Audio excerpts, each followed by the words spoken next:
Good morning, everyone. Thank you, Chris, and thank you for corresponding as she was in Arizona enjoying that lovely warm weather, and now you get to come back. You brought some of that warmth back, so thank you for that. I'm thankful for the opportunity to be here before you today to talk about Promise Council because I often find when I'm out in the community, people have heard of Promise Council, but they're just not quite sure what we do. So my goal in sharing a little bit about what brought me to even be involved with the organization in the first place, I'll tell you a little bit about that. I'll talk about the work that we do and why it's important for our community, and then I'll talk about an opportunity that you have to support our organization. But let me start with kind of what drove me to even get involved in the first place. Chris kind of went through real quick my background. I spent 33 years as an educator. I was mainly in the high school setting until I went to the central office and served an entire district. So when you talk about teachers and other staff members who have challenging jobs, I've seen it firsthand. It's happening more and more today. The jobs are not getting any easier. They get harder, in fact, every year with all the burdens that we place on staff members. And so one of the things that Promise Council tries to do is relieve some of those burdens by shifting. Teachers out of the goodness of their heart will go out and spend money on things to help kids, and that's really what we want to avoid. So that's one of the things that we do to help. But how I became involved in the first place was before I retired, I didn't have a whole lot of time to go and do things that I would like to do. And then as I was getting closer to retirement, I made a decision to go on a mission trip to Kenya. And that was in my last year as superintendent. And then I went 2 more times after I had retired. My church partners with a Christian school in Kenya. That Christian school has a campus that serves junior high and high school kids in a rural area outside of the city limits of Nairobi, about 20 miles outside of the city limits of Nairobi. They also have which is really interesting and cool, the Magadi tribe. If you've ever heard of the Magadi tribe, there's a tribal area about 2.5 hours outside of the city limits of Nairobi. And when I say tribal area, if you can picture extremely rural, we're talking sticks and mud for homes, a school out in the middle of nowhere where water is scarce. Kids walk to school. Sometimes it could be a few. When we talk about how when we were in school, we walked 5 miles to school, 10 miles back through snow and all these things. I'm telling you, the kids in this tribal area school, some will walk several miles. And it's not that unusual to have to kind of work your way through animals that you will not see here to make it to school. And that school serves elementary and middle school kids. Way different than it is here.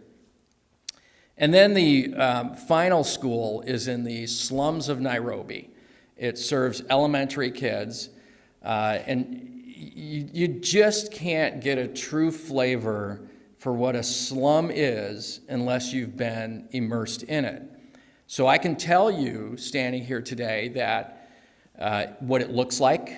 I can tell you about a creek that runs through the middle of town that has filth in it. I can talk about the tin roofs of the shelters that people live in and the little places of business that has commerce that actually work in the slums of Nairobi. And then when you come into the slums, it's actually almost in a valley in the middle of town, and you have to drive down through a gate to get in there, and the pavement eventually ends. And then we have to walk out of our bus about 400 yards to get through to the school in the middle of the slums of Nairobi. And the smells and your 5 senses immersed in that, you will never do it justice in videos and pictures.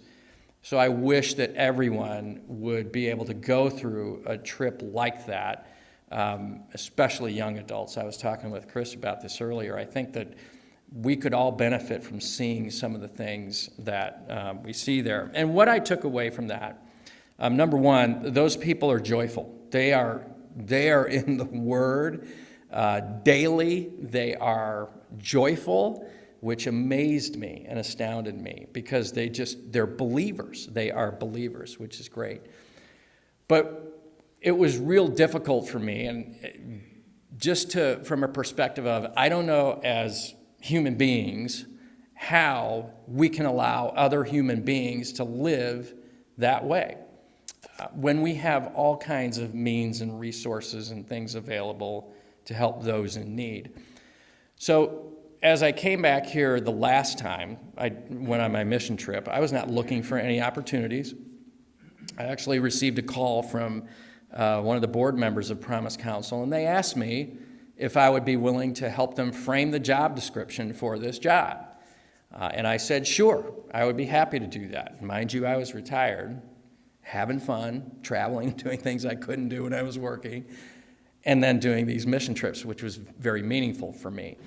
And after a couple of meetings of helping them with this job description, I realized, well, this makes no sense for me not to get involved with this organization in this way, because I think I can help them through a network of people that I know to support our kids in schools.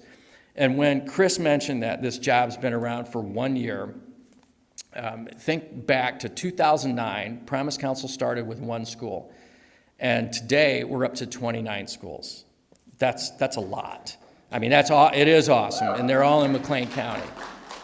They're in Unit 5, District 87, Olympia, and we just added Ridgeview schools, which I'm really excited about. And that growth over time took this organization from an organization of volunteers to now hiring a full-time executive director to get it to a sustainable place. So that as time goes on, we are meeting the needs of kids and families and staff members here in this community for years to come. So that's my goal. So that's really what drove me to become involved in the Promise Council. And let me begin with a simple reality. Every day, there are kids in our local schools, and you who are educators already know this. I'm preaching to the choir. They're doing their best to learn while quietly carrying burdens, hunger, a lack of proper clothing, unmet basic needs. And those are actually pretty simple to address when we know that they're there and we pay attention to that. And I can tell you that most people in this community never see those things. They don't know it. They don't realize how difficult it can be. If you live in an area where life is good, you are not in an area that's really struggling, or your daily life is not immersed in it, or you just don't see it, you don't even know that it's going on. But the teachers and our staff members in our schools definitely do know. And that's where Promise Council steps in. I mean, our entire existence, is to remove barriers that some kids face so that they can fully access their education. We want to remove barriers that they face so that they can be successful in school. And we partner directly with school staff, teachers. A lot of times we're working with social workers. Could be a building principal, some administrators, but a lot of times it's those teachers who see what's going on, they share it with a social worker, and then they in turn are working with the Promise Council. So they identify needs that kids have in real time.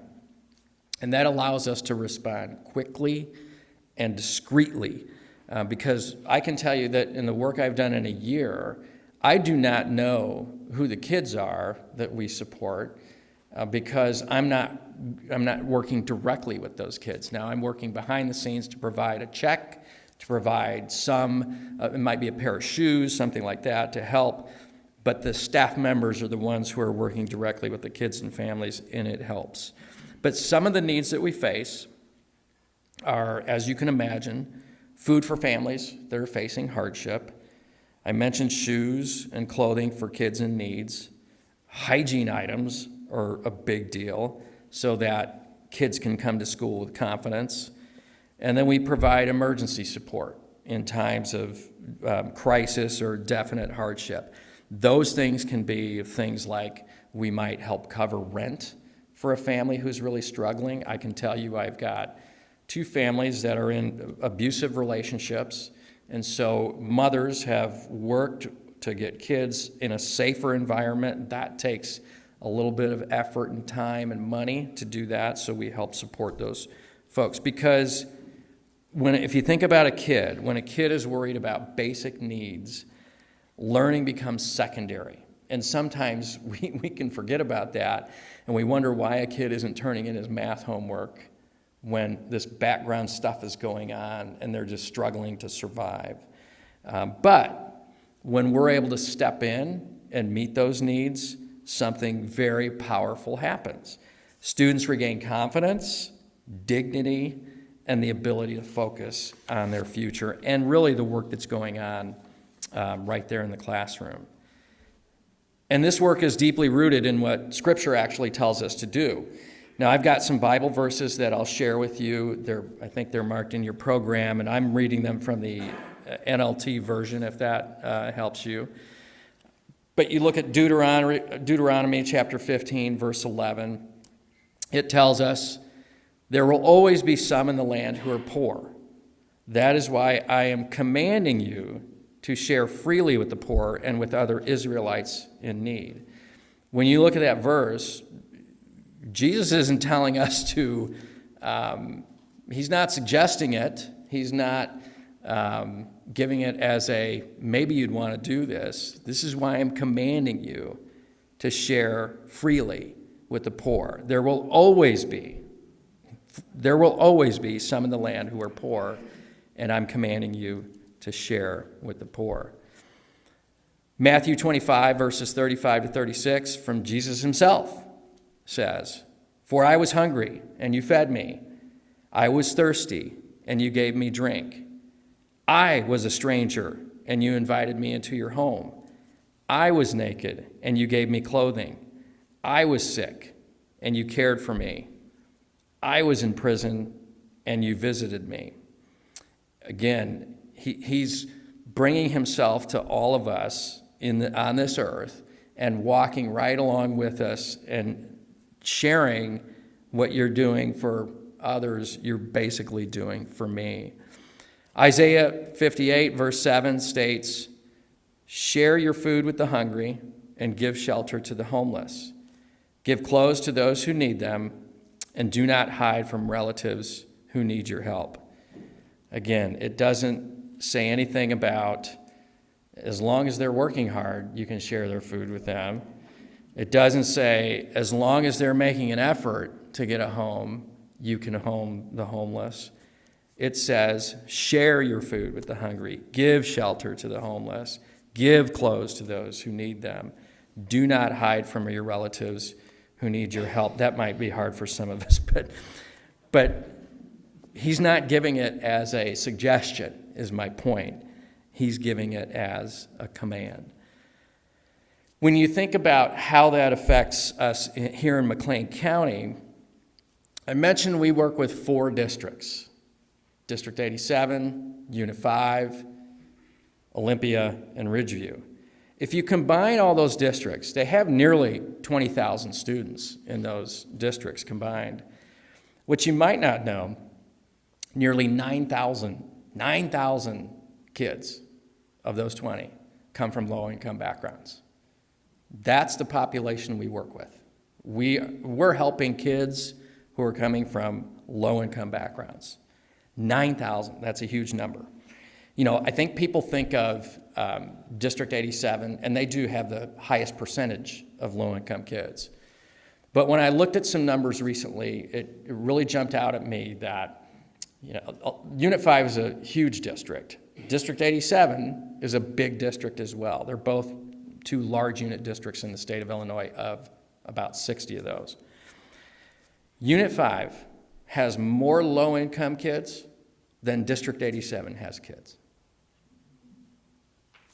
Unit 5 has more low-income kids than District 87 has kids. That stat really jumped out at me. Now, their percentage is lower because because they have lots and lots of kids. But that really jumped out at me as we've got lots of needs in this community. And they're not going away. I mean, let's face it. When we look at the price of things right now, whether it's the price of gas, food, anything, it's really difficult for families who are struggling paycheck to paycheck to meet those needs. So, at its core, this work reflects what we are called to do as followers of Christ. And I'm going back to Deuteronomy 15 again, where that is why I am commanding you to share freely with the poor. Again, it wasn't a suggestion that he made. Scripture reminds us that faith is not just something we believe in or we believe. It's something that we live out. When we see a need, we are called to respond. Not someday, not when it's convenient, but in real, tangible ways. Promise Counsel exists to be a bridge between the need and the response, between the child and the care that they deserve. So let me give you a few examples of this. We had one time, this is pretty minor, a kid comes into school, same worn out shoes every day. Eventually, as you can imagine, other kids notice that stuff, especially if it's in middle school. In this case, it was. The student became withdrawn and distracted all over a pair of shoes, and it affects them in school. When the teacher recognizes that and reaches out to see what we can do to help, that's where it triggers a response from the Promise Counsel, so we can step in and get a kid a new pair of shoes. To most of us, that can seem like a really small thing, but for that student, it changes everything. Confidence returns, participation increases, a barrier is removed, and that's what we do over and over and over again. We don't do it without the support of the community, but that's what we do. Let me share another story with you. This happened back in February, and it actually was a family that was right here in District 87. Single mom, 4 kids. If you can imagine being a single mom, 4 kids ranging in age from preschool all the way into high school. That's a huge age range and a lot of work for one person to manage in that household. Mom worked hard, struggled to make ends meet. Eventually gets to the point where the water bill isn't paid. And then eventually, nobody knows, the school doesn't know this yet, the water gets shut off. And this is in February. And think about being a high school kid, a middle school kid, and you can't take a shower, you can't flush the toilet. Mom literally is taking empty milk jugs, filling them up at work to bring back home to do whatever she needs to do to have water. We catch wind of that through a social worker at 12:30 in the afternoon on Friday. If we are not able to get that water bill paid by 2 o'clock, that water is completely shut off for that entire weekend. So Promise Counsel was able to work with the social worker, meet at the city building, pay that bill by 1:30 in the afternoon. And this was a bill over $1,000. That water gets turned back on that evening, and so that barrier is removed for that family. It's a huge, huge deal. Now, on the other end of that, know that we trust and we know that the school system, they're working with those families to avoid a cycle that is coming back more and more for the services of Promise Counsel. We want to make sure that we're doing that there. But that's another example of how Promise Counsel can step in and support families in need and remove barriers for kids. We just covered in the last month 2 major dental exams that kids could not and families could not afford. And believe it or not, dental issues are some of the biggest reasons why students miss school, and it really affects them. So we were able to step in and help a couple of families with that. I mentioned that we cannot do this work without the support of the community, and we can't. Every Promise Counsel school, we have 29, has a leadership team. These are volunteers, typically they're from the community, but they can be staff members as well. They work with the school staff to fill whatever needs are there at that school. And a lot of that is taken care of from those leadership teams with support of people who are connected to that school in one way or another. Some of you may be on what's called a shout-out list. A shout-out list is simply a fancy term for an email distribution list that when a need comes up, the school can send it out. People respond to that need, whether it's through a donation or through getting some supplies for a kid or multiple kids to get them through some small crisis. That's very successful. And then the overall Promise Council, which I oversee, will step in for those bigger needs, like those 2 dental procedures that I talked about, like the water bill that I talked about. And those things are becoming, I won't say more and more common, but they're not getting less. And I suspect that we're going to see more and more of that as time goes on. So I mentioned 29 schools. Know that we work with most of Unit 5 schools, most of District 87 schools, all of Olympia and all of Ridgeview. But if we have a kid who has a need and they're not in a Promise Council school in those districts, we support them. I just had an example of that in Unit 5 with a kid and a family that needed some assistance and was not in a Promise Council school within Unit 5, but we helped them anyway. So your support is critical. So let me talk a little bit about one of the ways you might want to get involved and help. We are doing for the first time a Walk for Kids event. That's going to happen on June 4th. It will be at State Farm Corporate South. We're already in the thick of taking donations, getting teams together. The concept of the Walk for Kids, it will be a family-friendly event. It's just 2 hours in length. It's not that you walk for 2 hours. It's just the whole event is a couple of hours. It's about a mile walk around that little pond between Ireland Grove and Hamilton Road, if you're familiar with that area out there. But it'll be a fun event to help raise awareness for Promise Council and obviously raise some funds for us as well.